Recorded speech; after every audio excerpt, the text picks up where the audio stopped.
Hello everybody, this is Toys R Us, and for this new figure unboxing and review, we're going to be looking at the brand new Studio Series Devastation 2-pack featuring the Elite Seeker and the Ground Soldier. So in this video, we're going to unbox them live in a second, have a look at the entire contents of the packaging. We'll have a detailed look at them in both of their modes with all their accessories to help you decide what's best way to display them. We will of course bring in some other uses of the molds like so, and of course I better unbox him now to have a look how he displays with all them as well. So as I start to move all of these out of the way, I'd like to remind anybody who's not subscribed to the channel, if I'd hit that subscribe button for me now please, and also to thank Hasbro Pulse because that's where I purchased this from and they got it to me quickly and safely. So before we open up the packaging, we need to have a look at it because it is beautiful. Again, I've got to confess guys, I've not played this game yet, although I wish I had, and I should get around to doing it because this looks incredible. Yes, these are molds that we've seen before, but I just love the cell shading look on figures. I think it just looks incredible and makes it really work and makes them look interesting. There's a little bit of a spiel here which says these two Decepticons enjoy blowing things up and smashing them to pieces. Lovely Seeker artwork there on that side and lovely Soldier there on that side. So let's, without further ado, let's open them up then. So yeah, this pack I think sort of, well, definitely for me, and I think to most in honesty, just came as a nice surprise. It's always good if you get some reuses of molds that they go with some completely different sort of paint schemes and color apps, and this one, the blue for the Soldier, is just looking incredible. So let me just very quickly open these up as I knock everything apart. So same by the looks of it, yeah, same fashion. All the accessories are going to be there. Oh, there's some new paper in there, you can see they are tie wrapped into position. There's the instructions. I need to set them free and I'll come straight back to you. So I've set them free from the packaging and I've just corrected a few things. I'll go over what they are in a second, and it's time to do some first impressions. So I'm going to start with the Seeker. So what you have to do is of course fold out the heels and the toes, clip this down, and indeed bring the nose cone down, and these are also folded back. That's just to hold it all inside the packaging, so you can correct all of this once you take it out. I'm going to start with the Seeker because this is just a great mold. I know it's been used multiple times. I know obviously it's an upscaled version of, you know, the classic mold from like from the mid-noughties, shall we say, but it just sort of works. And there's an English saying going around, you know, if it ain't broke, don't fix it. And I think with this, it's really good. Do I want a new mold? I'm not too sure, to be fair. I mean, I think obviously we've got the Starscream from the Studio Series 86 using this type of mold.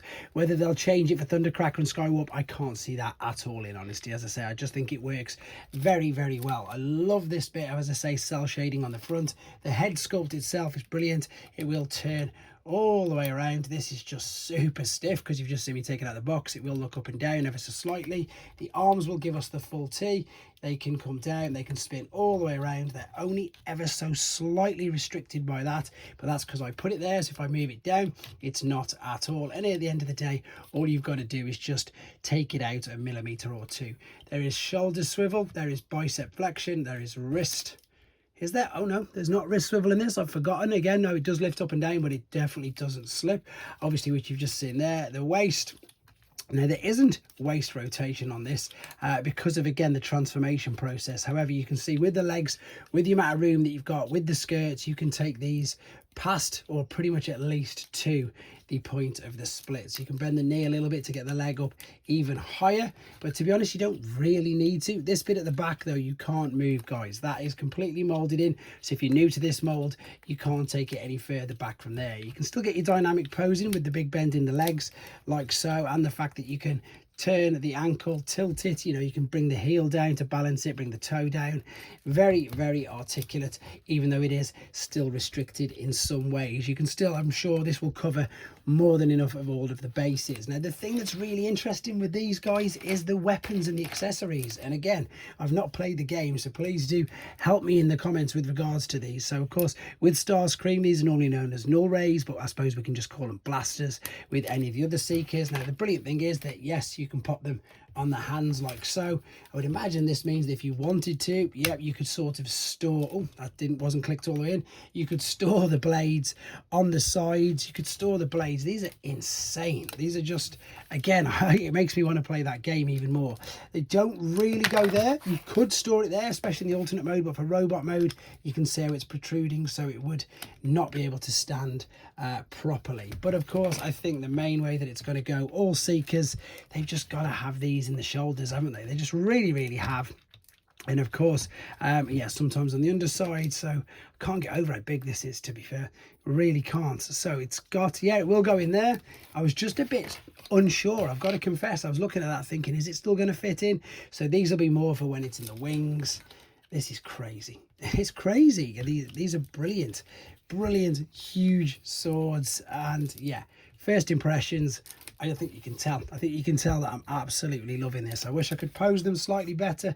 I wish I could do a little bit better that with my photos on Instagram as well. But I think just looking at how good these guys are, yep, really good use of the molds, and I'm very impressed with the Seeker. So let's move the Seeker out of the way. In fact, yeah, let's carry on with, let's do all of this actually. So let's have a look at him next to, this was the first ramjet, got a bit of dust on him in fact, and he's still unbelievably a bit white. So if I get these out of the hands, you can see that I don't think they've changed anything apart from, as I say, the obvious, that's not translucent plastic, and that is the motors and everything inside. The expression on the face is pretty much exactly the same as well, to be honest. No, I can't see any difference apart from the real obvious colors on this. So yeah, just a straight up redeco of the original mold.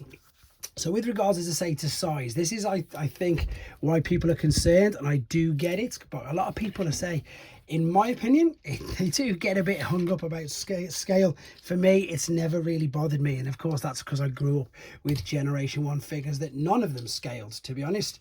But you know, I want you to let me know how bad that is. If it is that really bad? Is it really off? I imagine it is. I imagine, you know, Optimus Prime should not be, you know, smaller than a Seeker. I'm not too sure. They obviously did a cell shaded Optimus as part of Earthrise. That's a little bit bigger, a little bit better, shall we say. I'm not too sure. Yeah, maybe that is perhaps more of the correct scale, but is this going to be something that is going to bother you? Because again, it's nice to know, and of course that's the point of these reviews, because obviously you want to know if it's going to work for you or if it's not. If that is going to bother you in size, then that's unfortunately what we've got there. Let's move these out of the way. Let's very quickly now bring in Run Amok. I nearly said no, yes it is Run Amok. I've got Runabout upstairs. I'll have to dig him down to do some comparisons and mold mates videos. This is another good mold, to be honest. It's very clever the way they took the wheels, etc. in the back. I will be uploading separate transformation tutorials, so they won't be seen on this video, which again, if you don't want to see it, you can experience it for yourself, or if you do want to use it as exactly that, as a tutorial, you can. Now again, this did get a bit of flack when the mold was first used, because that is very hollow. Even though it is very hollow, it is still, I always give these figures, any figure to be fair that's made by any company, a get out of jail if you can't see it. Even the forearms are hollow, which you can see, but if you're standing here, which I am, like that, looking forward, looking at us, I can't see any of it. So for me, it's okay. Granted, I'm sure it could be better, and I'm sure that DNA design kits will come up with some gap fillers, because they do with all things like that, but for me, it's absolutely fine. The figure itself, the head will, again, this will move up and down due to transformation, but it will also go all the way around. It looks like it could have had light piping. It would have been amazing if it had been light piping for the eyes, but it's not. It is just the paint on there. Arms, again, easy full T all the way around, completely unrestricted. Swivels at the shoulders, flexion at the biceps, and of course the wrists are just going to fold in. This one's got a full waist swivel, completely unrestricted. Legs can come past the point of the splits that way, but not going backwards. Yes, it catches the back of the front of the car, if that makes any sense. Which bit's it catching? No, it's definitely catching the actual waist, to be honest. So the only way you'd be able to get this further back is if you turned it. No, it still catches. Anyway, you can come way past the point at the front, rear out to the sides, swivels, knee bends, and then because of all this, you can tilt the foot and you can lift these up as well. So once again, highly articulate. Let's bring these down, keep these up here like so. And he's got a giant sword as well. It's interesting, no blasters, so no blast effects to be used with this, but of course because it's 5mm ports, that means that you can share the weapons if you wanted to, and you can of course store the weapons as well. This one's slight, no, it's still huge, isn't it? I wonder if that one's a bit smaller, but you can store them on the back, you can share them out like that. It's insane. It makes me laugh as well with swords, because of course they're robots, so you wouldn't, from in my head, you know, swords and robots don't really go well together. Let's bring that down. Yes, so you can see it will be stored there. To be honest, guys, as I say, I don't think there's much more to say about these in this particular mode. Let's come right back, have a look at them in their alternate modes. So then, back with them in their alternate modes, and they look even better, which I think it's down to this completely cell shaded window. To be honest, it just looks really great. Now, if I'm being super honest, you can see with mine I'm having just a tiny issue with it tabbing all of the way in. I hope it's not mold degradation, because of course they've only used this for runabout and run amok. It could just be one of my copies, let's be honest, but as you can see, I am still trying to pop it in, but it does just keep coming out ever so slightly. Now of course you'll notice as well, there's the faux chest.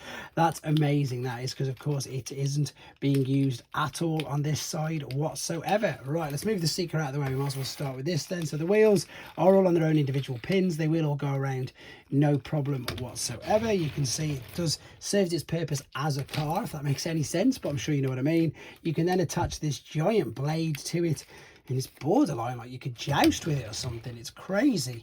I think obviously it works a lot better in the robot mode. Not too sure about it in that mode, but again, because it is a 5mm post, you can grab anything.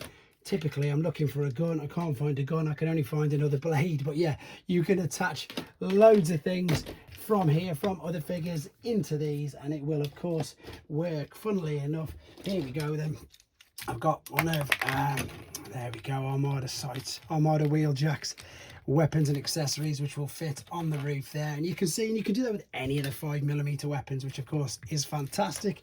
You can even, if you wanted to, put one of the Seekers on as well. That works really, really well. Just very quickly, because it's here at the side of me, there is your prime. That's not clicked in, is it? Yes, it is. So there you go. Again, these are both deluxe figures though, and I loving the cell shading on it. So them two, that's how they look together. The Seeker is huge compared to these, which you can see. Yeah, massive, absolutely massive compared to these. Right, let's have a quick look though just at the paint on this. As I say, Decepticon logo there. That's of course hinges in for the where it moves around, and as I say, the window just looks really, really nice, to be honest. Right, let's go on to the Seeker. Bit duller in this particular mode, but again, it tends to really work, really highlighting the cockpit window there, which of course isn't translucent now, it's completely painted. And this guy's where you can go crazy with some of the accessories. You could pop them at the front like so. Now don't get me wrong, I'm not saying it looks great at all, I'm just showing you some of the things that you can do. I think you definitely have to have these at the back as they would normally go. Funny enough, I'm going to have a quick look at the back of the box and just see what they've got for the suggestion in alternate mode with all the weapons. So they don't show the swords there for obvious reasons, they just show them, which is pretty much exactly what I thought they would do. However, it's good that if you wanted to, I suppose, store it there and rotate this around ever so slightly, you've sort of got weapon storage there, because they're not that noticeable. In honesty, I think that looks perhaps that little bit better. I'm thinking it is. So I'm thinking that is, if I was going to be displaying him in this particular mode, that is exactly what I would be doing. And the same as the other, if you wanted to, you can pop the other accessories from any figures on that particular point there. That looks pretty cool now. I think the silver seems to accentuate it all together. Right, there we go. That's pretty much all there is to say about these molds. Let's go back to the robot mode one final time with a couple of quick final thoughts. So back for the final time with them in the robot mode, and this is exactly how I'm going to be displaying them. Yeah, just a quick couple of final thoughts that even though I've never played the game, I think these look fantastic. I think it's a great usage of the molds. And I know that some people aren't always happy that, you know, we get constant retools and redecos of the same molds, etc. But I've never played the game. I think they look fantastic. The strange thing is that this one here obviously looked like it had a teeny bit of mold degradation, even though it's only been used a couple of times, whereas the Seeker mold obviously has had multiple uses. I think the other thing that sold it for me, in all honesty, is the crazy accessories and weapons that you get with them. I've just never seen anything like it, and I think it's a great set. So yeah, look forward to getting the others, seeing what they all look like together. And as I say, I'll start some shorts in a second with loads of the comic book deco ones, because I just love the cell shading. He's got a giant sword as well.